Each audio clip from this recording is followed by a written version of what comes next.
Celine Garcia, and my story starts on July 12th, 2020. It was sunny, but not the usual humid summer weather. I was watching my siblings stick their welcome home drawings on a poster, and I kept calling Mom, asking if she had seen my uncle's car yet because she was gonna meet him halfway to Pasadena. Eventually, one of those calls was answered with laughter and joy, and she reassured me that they were now on their way home. I felt a knot in my stomach because I knew we would start living a different kind of normal. After 3 hours, I received a text from my mom telling me that they had arrived and to come outside with the kids. When I saw Dad come out with his walker, I ran up to him, I gave him the biggest hug, and I cried on his shoulder. Now I will discuss the events that led up to this. On Monday, 25th, 2020, my dad developed a cough. Me and my mom didn't think much of it because he's always been a cougher. The next day, on Tuesday, he got sent home from work because he kept coughing and he was complaining of a stomachache. He had also lost his appetite. On Wednesday, nausea is all he felt. He started throwing up everything he'd eat or drink. And later on that night, I started throwing up as well.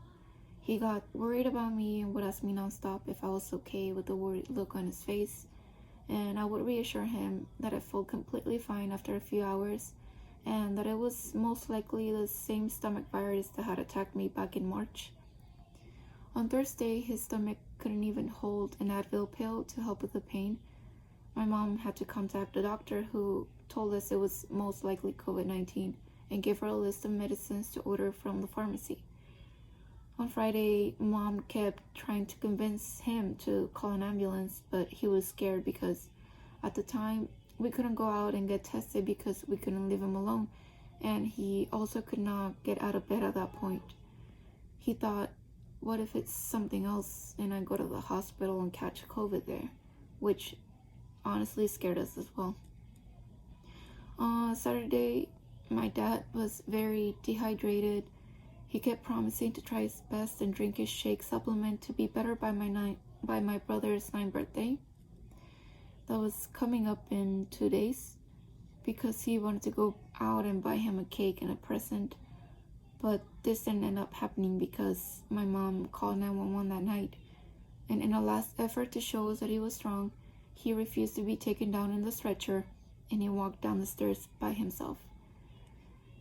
We said our goodbyes, and I was left hoping this wouldn't be the last time I saw him.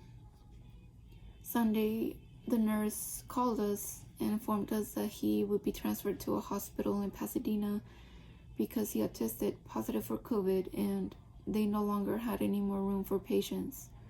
My family and I also came out positive, and we suspected he caught it from work.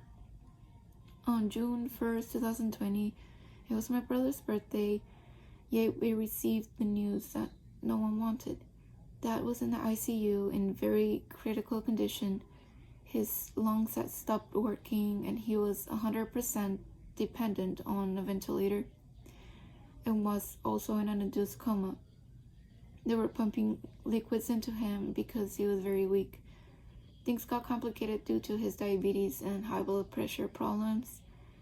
And since there was a language barrier between Mom and the doctors, I had to take every single call and translate to her. It hurt having to tell her what was happening and seeing her fall apart, not being able to tell her that everything was going to be okay because things just kept getting worse in the next couple of days. His kidneys had shut down and he had to get dialysis from now on. We would FaceTime him and tell him how much we loved him and how he shouldn't worry about us, to focus only on recovering. He woke up 2 weeks after, and seeing him open his eyes made us all very happy. After another week or so, he could finally start saying a couple words. He mostly just said how he already wanted to come home, but he needed to learn how to do everything again, from walking to feeding himself, as he had lost a lot of muscle weight from being in bed for 2 weeks. He got transferred to a rehabilitation unit where he would undergo exercises every day, and after 44 days at the hospital, he could finally come home. Now I will share where I am today. It's Tuesday, and dad just came home from getting dialysis. We are hoping his kidneys get better. It's not looking so great yet, but we don't lose hope. He is now able to walk long distances and take care of himself. We are very, very grateful to have him back home, and I really hope everyone is staying safe out there.